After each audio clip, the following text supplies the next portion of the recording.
Howdy, y'all, and welcome to Volume 19 of the Songwriter Sessions here at Wilson Valley Mercantile. This is, of course, in anticipation of our Songwriter Roundup we have on first and third Thursdays of every month. This week, our host, Ely Buck Davis, and guest, Brooks Forsyth. Brooks, Ely, thank you all for joining us today. And we'll just jump right into some questions for Brooks. And tell us about your beginnings and how you got to Texas, because you didn't start here, and how life brought you into this area and your music, and really how you got started too. Yeah, thanks for having me, John. Yeah, absolutely.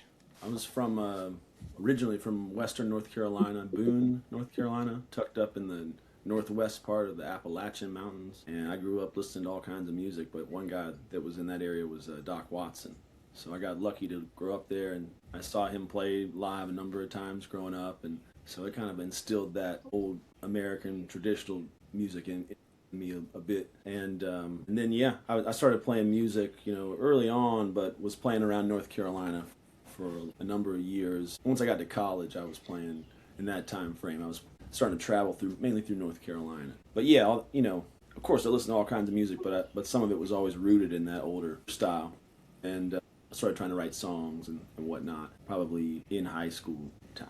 And yeah, I played around North Carolina for a number of years, started touring around the Southeast here and there, and then was going to Nashville. And I was in and out of Nashville for probably about 10 years. I would live there for a few months, then come back home with my tail between my legs, and then that's the usual. I think I'm not that special in that regard. And then I also started doing all these trips around the country where I would just set up basically my own tours and play at every bar that would have me until they kicked me out, So it was that kind of tour, and I would drive across the country, play in all these places, and would land either back in Nashville or North Carolina, and just doing the standard old troubadour thing. So that went on for a long time until about last year. Every time I do a trip across country, I'd almost always pass through Austin. I have a few buddies that live in Austin, musicians, and they would, it seemed like every time I came through town, I'd at least have one or two gigs that were pretty good. Just the way that the vibe was where we were playing, and also the community of musicians around here. I was meeting other musicians when I would just pass through, and they'd say, when are you going to come down here, man? When are you going to get down here? So last year, about a year ago, I finally took them up on it, and I came down and hit the ground running. Was just playing a bunch of gigs and whatever I could get, so. Yeah, I've been in Austin for a year, and I've just been playing music nonstop. So that's my origin story. What do you think makes the Austin area so desirable for musicians, other than the the abundance of venues? But there's also like some kind of, I don't know, just some kind of vibe to it that people are drawn to. Yeah, it's probably over 110 degrees for like multiple months a year. No, everybody was telling me how lucky I got last year. They were like, "You're lucky, man. You came here for your first summer in Texas was a cooler summer." Yeah. For me, it was like 100 degrees every day. I'm like, I'm used to North Carolina. I was like, yes, I'm lucky. No, I think that what it is, for me, at least, yeah, from my 1 year of experience here, I think that for me, it's just the abundance of live music opportunities, for one. I mean, the styles are, of course, historically there's so much cool style around here. You got all the old school songwriters that have passed through Austin or from here, The first time we met, we immediately were talking about some of those old school writers. Yeah. Like, and we went into, Blaze Foley on stuff. But, and you go into like Hole in the Wall, the venue downtown, and the guy was telling me, towns used to sleep under the pool table here, and stuff. You don't hear that in the place. But I think for me, more than anything, on top of there being an old tradition of really cool, songwriting, country, whatever, folk, Americana style, it's also just the abundance of gigs. And it's not, I probably play more than half, I would say, of my gigs outside of the Austin area, on the periphery of Austin, like going into the hill country. There's so many things. I mean, there's bars, of course. There's no end to the bars. There's wineries. There's there's hotel lobbies.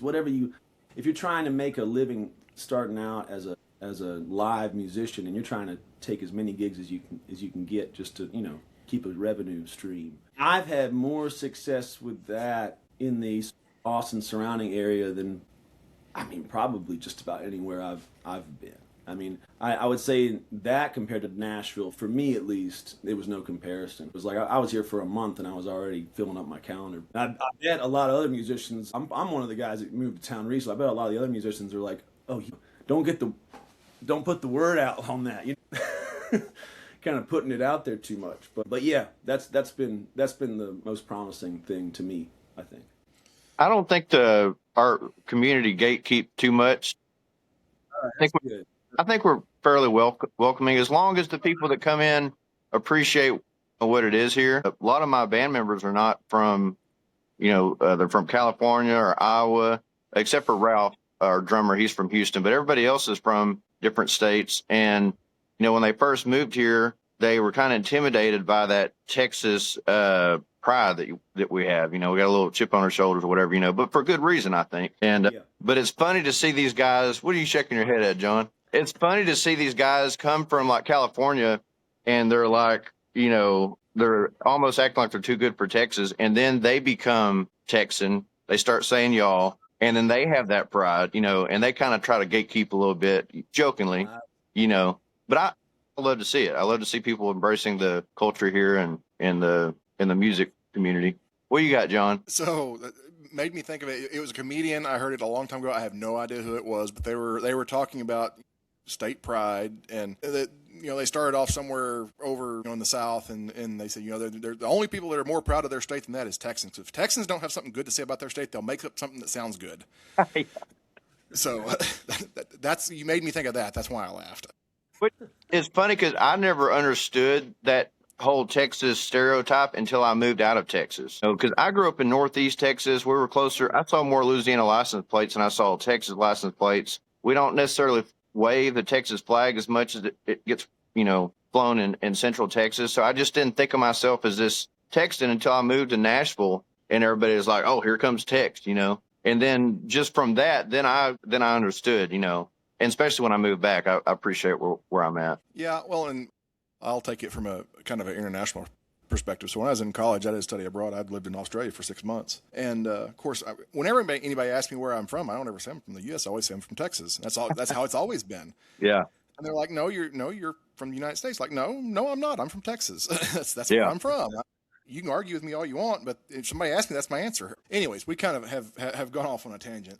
I'm going to bring us back something more about music than state pride. But Brooks, you tend to go back and forth pretty seamlessly between flat picking and finger picking. Is that your roots from where you grew up that came in, or is that just a style you developed? Or tell us about that. Yeah, I think it has a lot to do with those roots. Again, back to Doc Watson, he did both, and that always mesmerized me, how he was able to jump between the two styles. Of course, when he's finger picking, he's doing the Travis style, as they call it. So, he's just using the thumb and the pointer on his right hand, which I never understood. I mean, you can even look at him do it, and you're like, how are you hitting all those notes? It doesn't compute, I mean, I use other fingers. That's something that was from that old school style in North Carolina. Of course, Doc was really known for his flat picking guitar, and I do probably more finger picking than flat picking in terms of the split. But I've been working on both, and I think it is steeped kind of in that old whatever folk, bluegrass, whatever style. I mean, a lot of those old the ones where the Texas songwriters have that kind of finger picking thing. You listen to, Blaze Foley. He's some of those tunes he's doing. I think he's a big Travis fan, as I understand it. Or he sounds like he's doing the thumb picking thing. Of course, Towns is most of the songs he's doing a lot of times it's like slower, kind of rolled finger picking patterns, But yeah, I would say it is from that old school style of roots, to do both. Yeah. Okay. Well, let's jump to the songwriting part of life, and what kind of things are your influence? You hear something else and it makes you think of it, or is it a piece of conversation that stirs you to write something, or is it life experience? Getting your van broke into, or anything like this? That'll inspire you. That'll light the fire up under you. Yeah. It's funny, man, because that's the song that Like, I just got off this tour opening for Ryan Montbleu, this songwriter up in the Northeast. Amazing songwriter. You know, I'll be playing that song in almost every show, and it's like, and you know, it's like those songs that I'm sure you have the same, where it's like the song that you wrote that was kind of a joke, and then that might be one of the ones that you want to hear the most, and you're like, this is the one I wrote in 15 minutes, and it's kind of a joke, and then you have like your other songs you put all this time, you stayed up all night, and you wrote these, worked on this one line forever, and that was a pretty good song, and then you write this other song, and it's like, that's the one everybody reacts to, which is great if they react to any song. Yeah. You know, I'll take it. But yeah, it's funny because I play that song almost every show now. And for people who don't know, it's a song I wrote. It's a kind of a cautionary tale, if you will, called The title is "Don't Leave a Book Bag of Cash in the Seat of Your Car Parked in Memphis." So it's kind of a concise piece. Kind of a short title. Yeah. I hope it'll fit when I release it on the whole. You know, Might have to use a smaller font. But so some of the songs are from just like specifically, you know, self-experience or whatever, like something like that, or you know, it goes all the way out to like I'm writing these stories. I have one song that's called "Linda B Was Bad," and it's just this song about an old outlaw woman in like the late 1800s that comes through Texas. Actually, I wrote this before I moved to Texas, and like I wrote that song, just a woman at a songwriter festival in Wyoming one time. She came up to me and she goes, "What's the deal with that Linda B song?" And I was like, "What do you mean?" She's like, "Did you write it?" I was like, "Yeah." And she goes, "Why'd you make her Linda B? And why is she from Arizona at the first part of the song? Why is all that in there?" And I said, "To be honest, ma'am, I just made it up. Like, it's just a story I've made. I wanted to, And she said, "Well, my name is Linda. My maiden name is B, and I am from Arizona." So, that's the kind of stuff where you're like, Yeah. there's something every now and then. It's like there's a video where Townes Van Zandt, he says, he's talking about, Oh, Poncho and Lefty. yeah, I'm Yeah, going yeah. with this. What do you say? Yeah. So he wrote the song like a week or 2 weeks before he watched like a Western about Poncho and Lefty. Like, he wrote the song, wrote the story, and then he watched this show or something. He's like, that's like literally the characters that yeah. Yeah, I think the line is like, I wrote this next song about 2 weeks. Wait, okay. I wrote this next song about two bandits I saw on the TV 2 weeks before I wrote it. Yeah. And it's like, he's like, it's far out, isn't it? Yeah. But anyway, but to give you an idea of where the inspirations of the songs are coming, was that even the question? I went off into a different land. It's okay. No, There's Okay, good. Yeah, because I don't know if I could abide by. Okay, but anyway, yeah. In terms of the inspiration, it could be from like a literal experience like that, like the Memphis thing, or it could be all the way out from wherever wherever we go. So, and then sometimes it's more about what, you write something about your own life, but you kind of write it in a different way, that from exactly what happened, or you just kind of it's. There are no rules. I think they call that artistic liberty. That's like Ely saying that the main character of his song looks good whenever it's Ely. Well, it makes I couldn't resist. It is. It makes me think. I recently had the opportunity to play at this. I played a theater show in East Texas, close to where I'm from, and my mom was like telling me what songs I could and couldn't sing because I was in that area. One of them, I wrote a song called Hills Lake Road where I mentioned getting taken to the Panola County Jail. Well, this theater was in Panola County, and my mom said, "Do not sing that song because I don't want people to think that you actually went to jail, in Panola County." And I'm like, it's just artistic liberty. I mean, like I've never been arrested in my life, But anyway, so I went ahead and did the song anyway because somebody requested it, and I said, "By the way, I've never been arrested in this county. My mom wanted me to let y'all know, So she wasn't too mad about it since I explained it, but. But you didn't rule out that you've been arrested in any other county, though. Yeah. I've also killed off my dad in like 3 songs, but he's still alive, Yeah. I posted a picture a while back of us fishing. I'm like, he's alive and well, like just because I, write him off in songs. Just because you write murder ballads where you kill your dad? Yeah. Artistic liberty. That's a good way to put it. All right. Well, here's a question that we tend to ask everybody at some point during the interview, Brooks. And what is your one piece of advice? You kind of mentioned the taking every gig or filling your calendar earlier when you're starting out, but for that guy or gal that is looking forward to starting out, as you're to quote you, the troubadour thing. Yeah, What y'all still there? I am. Okay, my Yeah, I was screen just blinked. checking on. So I'm gonna start that over. So to go back to the troubadour thing, what's your piece of advice that you'd give that guy or gal that are starting out? What's your advice for that starter, that first person? Yeah, I mean, it's hard to give advice to, everything is situational to what the person's going for. I think one piece of advice is don't listen to anything I say. That might be the best advice I could give. But I think I remember talking to a fiddle player in a bigger band a long time ago. I kind of asked him the same question. They were doing pretty well. They had been opening for some big acts and on the road, and as a young musician, I was looking at them. They're in like a bus and they're doing the big thing. And I said, do you have any advice for me? I'm really trying to do this. And he was like, just keep doing it, man. It was like a movie or something.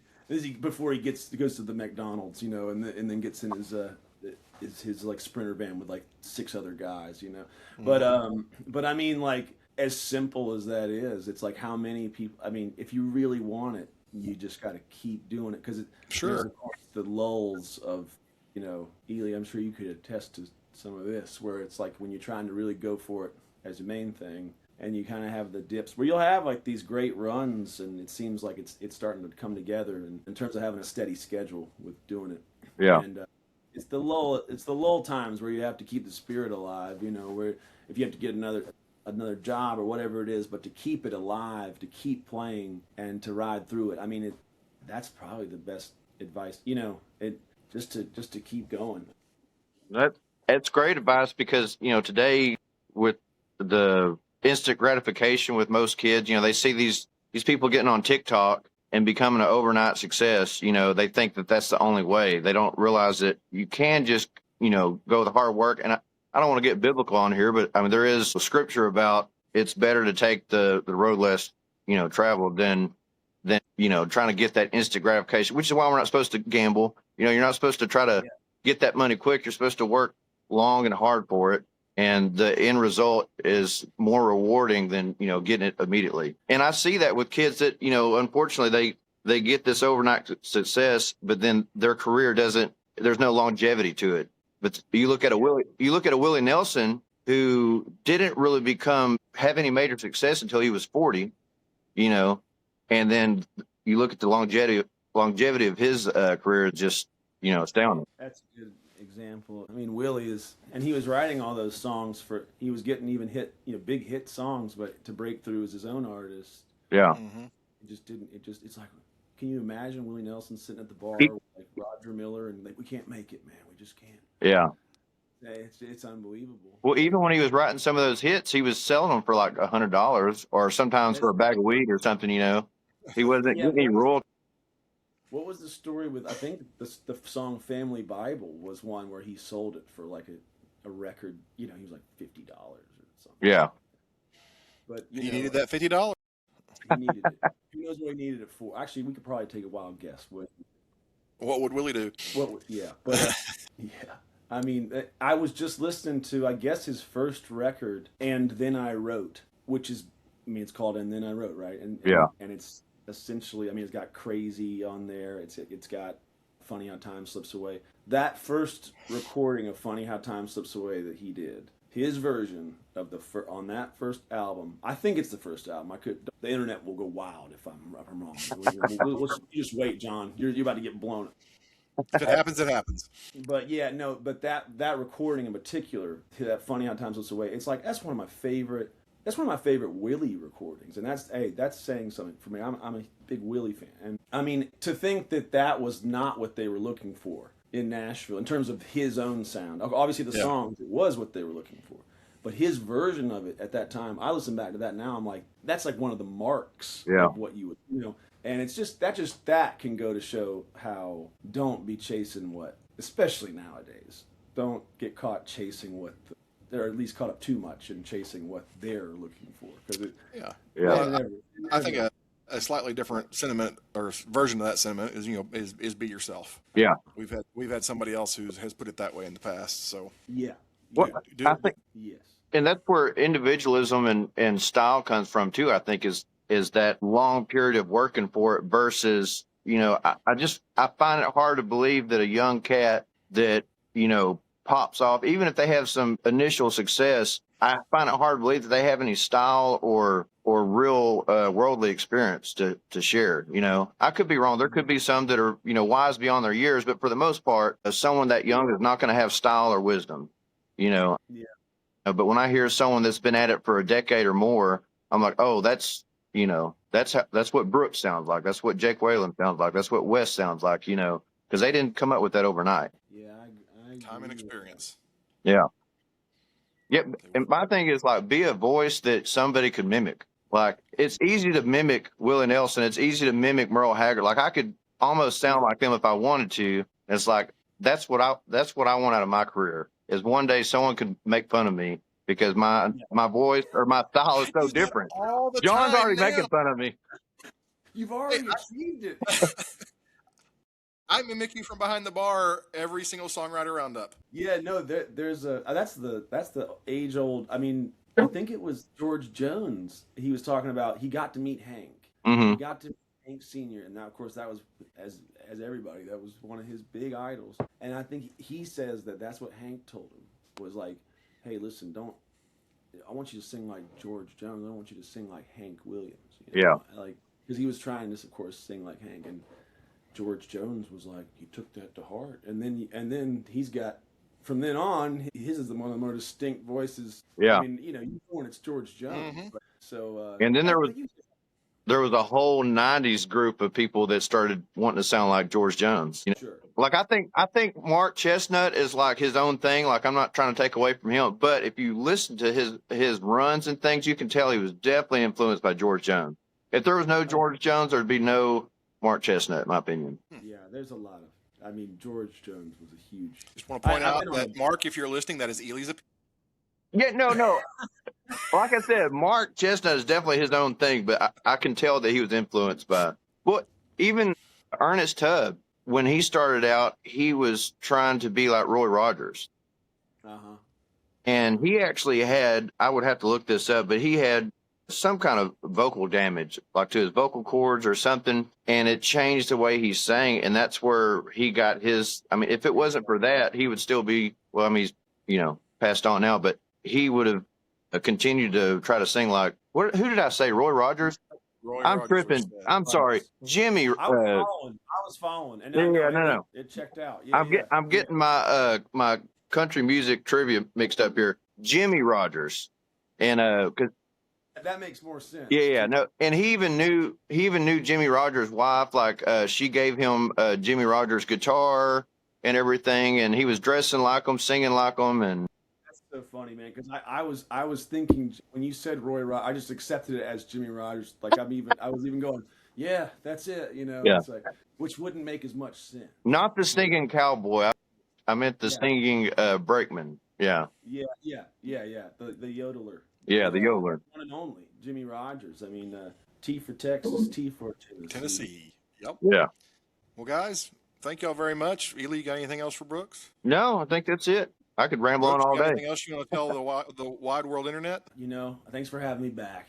It's Absolutely. good to be back. We're did we mention the date? We didn't. I'll put it in the intro on the. Okay, good. Whenever I record the intro. So yeah. I mean, I can Yeah, say it right now. It will be Thursday, the 7th of May. Is the next Songwriter Roundup. This is the 19th volume of the Songwriter Sessions. That will be the 73rd, I think, Songwriter Roundup. Wow. Thereabouts. John hasn't fired me yet.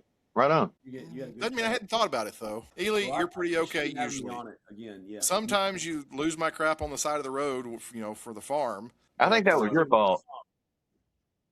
No. You got it out of the... You were the last person using it. You got me there. Hey, remember, Ely, air compressors run much better when the gas is on than when the gas is off. No, okay. This is a story for another time. Yeah. We'll Thank y'all very much. Have a great day. I'm going to stop the recording now. We'll see you, Brooks.